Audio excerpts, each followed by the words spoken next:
তোমরা। মা একটা চিৎকার দিয়া বলবে, তোরা কই আছো? আয়, আমার বাবাই নাই, আমারে আম্মু বলে কে ডাক দিবে?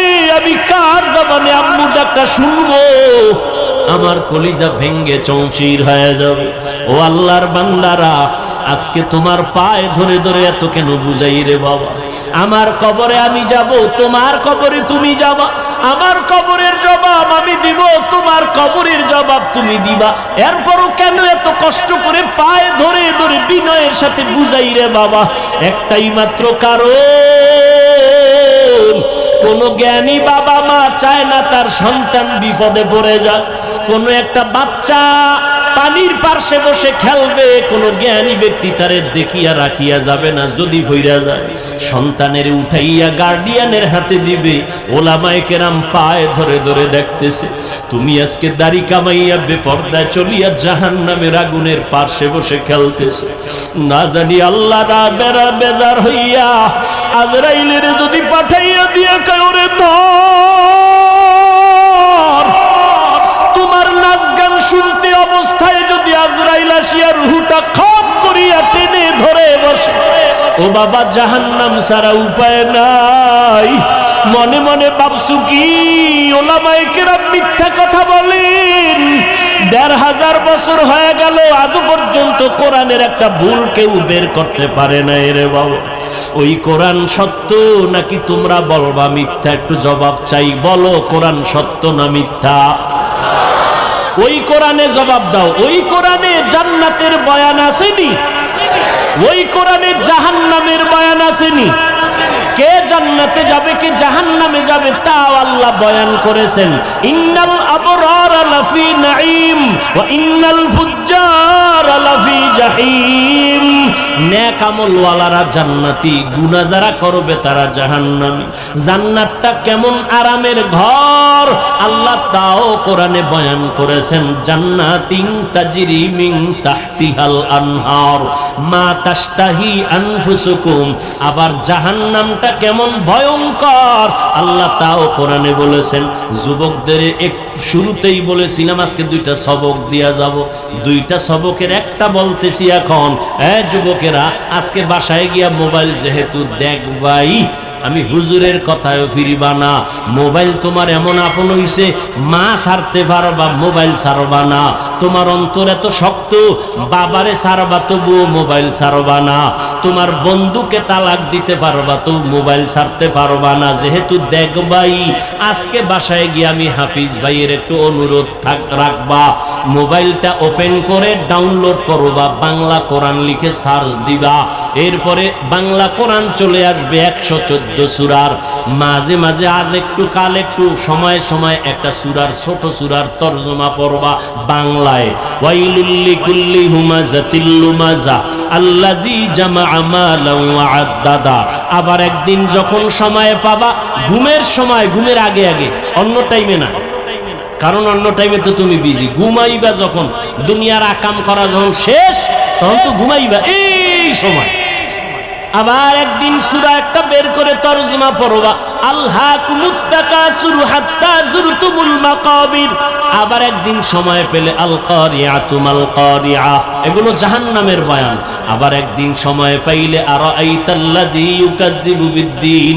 আবার একদিন সময় পাইলে ইযা জুলজিলাতিল আরদু জিলজালাহা। আর একটা তোমার কাছে আমার উপদেশ, একটা তো বললাম, আর একটা হলো মাঝে মাঝে যদি তোমার পড়তে মনে না চায়, তাহলে তুমি ওই দিন মোবাইলে তেলাওয়াত লিখবা, তেলাওয়াত, কোরআন তেলাওয়াত। দেখবা মক্কা মদিনার ইমাম সাহেব হাজির হয়ে গেছে। তুমি একটু টাচ কইরা ইমাম সাহেবের তেলাওয়াতটা লাগাইয়া মোবাইলটা বালিশের পাশে রাইখা চুপ করে চোখ বন্ধ করবা। মোবাইলের কোরআন তেলাওয়াত শুনতে শুনতে ঘুমাইও। এক সপ্তাহ যদি এইভাবে কোরআন তেলাওয়াত শুনো, একদিন তোমার চোখের কোঠা বেয়ে বেয়ে পানিগুলো পড়বে। তুমি নিজেই বলবা আর কোনোদিন গানের আওয়াজ কানের মধ্যে দিব না, কোরআনের তেলাওয়াতে এত মজা। দুইটা সবক দিলাম, মাঝে মাঝে আদায় করিও। সেদিন রাজশাহী গেলাম, বিমান থেকে নাইমা নওগাঁ বয়ানে যাব, তাড়াহুড়া, টাইম কম, ডিলে হয়েছে 2 ঘন্টা বিমান। বিমান থেকে নাইমা গাড়িতে উঠবো, ওলামায়ে কেরাম রেডি, আমাকে নিবে।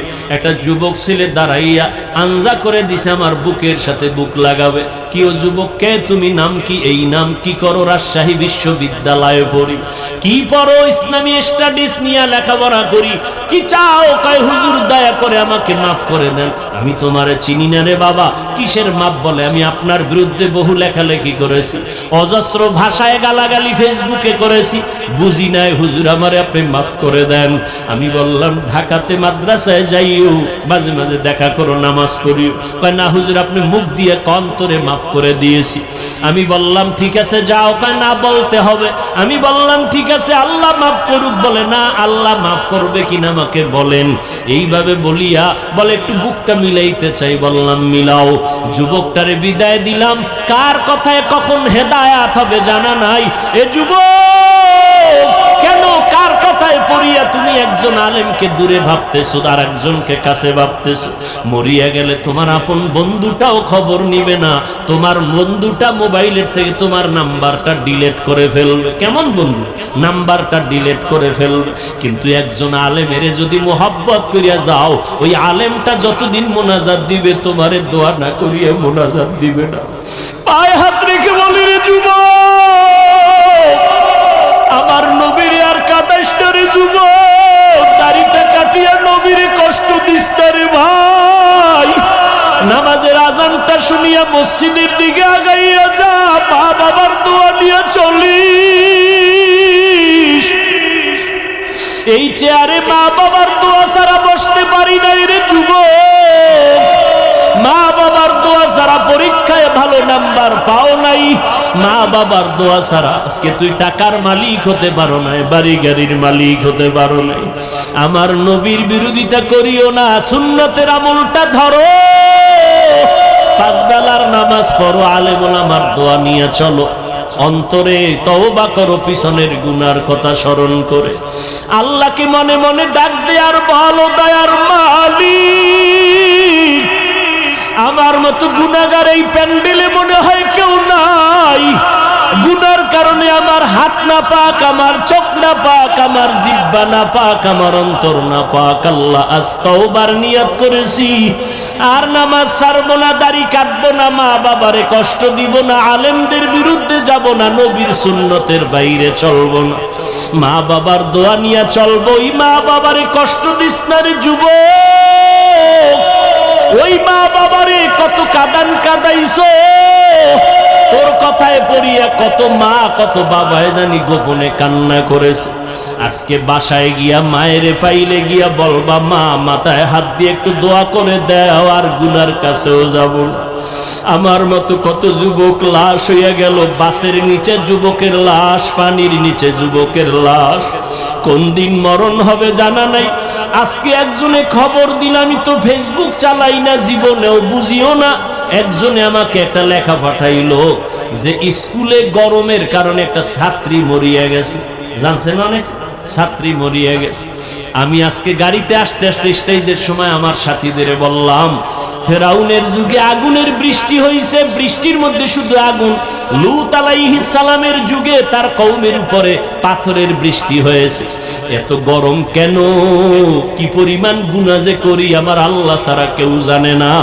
মুহাম্মাদের উম্মত যদি না হইতাম, বহু আগে মরিয়া যাইতাম। আখিরি নবীর উম্মত হওয়ার কারণে এত গুনার পরেও আল্লাহ আমগো জাগায় মারিয়া ফালান না আযাব দিয়া।